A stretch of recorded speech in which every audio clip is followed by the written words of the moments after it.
आरोपी शिक्षक अजित दिवटे निलंबित, पीडितेला न्याय मिळवून देण्याची संस्थेची ग्वाही। हेरवाड येथील विद्यार्थिनीच्या विनयभंग प्रकरणातील आरोपी शिक्षक अजित दिवटे याला शिक्षण संस्थेकडून तात्काळ निलंबित करण्यात आल्याची माहिती संस्थेचे सचिव अजित पाटील यांनी पत्रकार परिषदेत दिली। यावेळी बोलताना अजित पाटील म्हणाले की संस्था या प्रकरणाकडे अत्यंत गांभीर्याने पाहते, पीडित विद्यार्थिनी व तिच्या कुटुंबाच्या पाठीशी ठामपणे उभे आहे। संबंधित शिक्षकाविरोधात संस्थेच्या स्तरावर शिस्तभंगाची कारवाई करण्यात आली। पीडित विद्यार्थिनीला न्याय मिळावा यासाठी संस्था सर्वतोपरी सहकार्य करेल।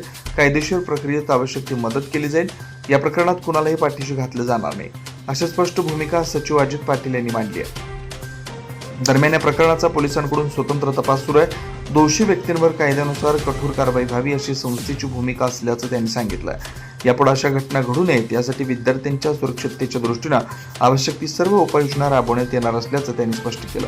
यामध्ये शाळेतील सुरक्षा व्यवस्था अधिक मजबूत करणं, आवश्यक त्या प्रशासकीय उपाययोजना करणं आणि विद्यार्थ्यांसाठी सुरक्षित वातावरण निर्माण करण्यावर भर दिला जाईल, असं त्यांनी नमूद केलं आहे।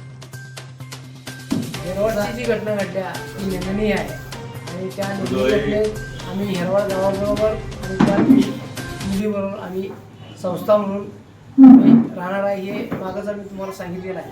त्याचप्रमाणे त्या दोषी शिक्षकावर आम्ही निलंबनाची कारवाई केलेली आहे आणि याच्या पुढील चौकशी समिती गठीत करून त्याच्या पुढची कारवाई आम्ही करत आहोत।